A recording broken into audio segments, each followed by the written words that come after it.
শুনলাম চুরিতে পাওয়া রক্তের সাথে dead body blood sample match করে গেছে। আমিও তাই শুনেছি। আমার মনে হয় পুরো ব্যাপারটা সাজানো হচ্ছে, মানে বাবাকে ফাঁসানোর চেষ্টা চলছে। এটা তুমি কাকে বলতে যাচ্ছ সাত্তকী?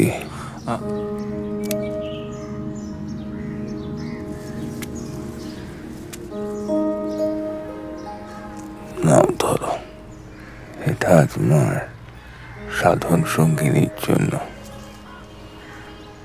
শোনো দাদু, সবাই চেয়েছে বাবাকে খুনি প্রমাণিত করতে, কিন্তু একজন আছে যে হেল্প করতে চায় বাবাকে।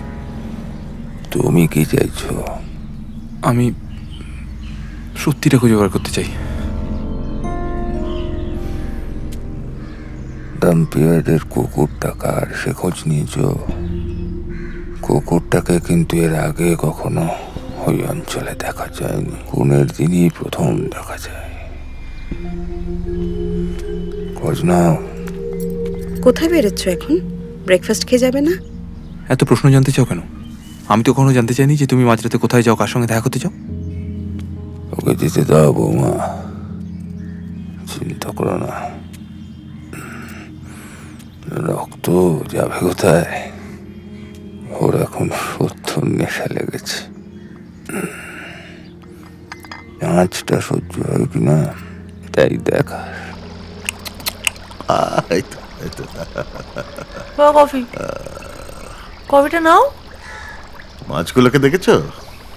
যত খেতে দেবে তত খেয়ে যাবে। খেয়ে খেয়ে খেয়ে খেয়ে পেট পড়ায় ফেটে যাবে। বুঝতে পারে না তো কত খেতে হবে। তোমার হয়েছে এই অবস্থা। 10 টাকার আমার। আমি গাড়ি কিনে দিয়েছি, সেই গাড়ি করে তুমি বক্সি পরিবারের লোকজনকে নিয়ে ঘুরে বেড়াবে, তাদের ড্রাইভারি করবে। এক্সকিউজ মি, সাত্তকী নিজেই গাড়িটা চালায়, হ্যাঁ? আমাকে ড্রাইভ করতে হয় না। বাবা, তুমি না খুব খারাপ ব্যবহার করেছো সাত্তকীর সাথে। ও যতবার এসছে এই বাড়িতে। নেহা তো খুব ভালো বাড়ির ছেলে, তাই পুরো বিষয়টা টলারেট করে। হ্যাঁ, ভালো বাড়ির ছেলে, সেই জন্য নিজের বাবার সাথে দেখা করতে জেলের লকআপে যায়। আর কাকে সঙ্গে নিয়ে? নিজের গার্লফ্রেন্ডকে সঙ্গে নিয়ে। ভালো ছেলে।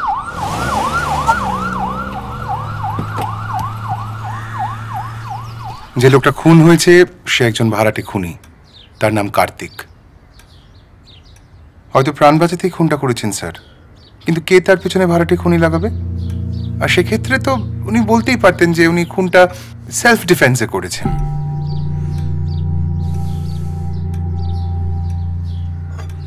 আমি তো কিছুই বুঝতে পারছি না। আপনি কি কিছু বুঝতে পারছেন? আমি একটাই জিনিস বুঝতে পারছি, যে আরো কিছু একটা হতে চলেছে।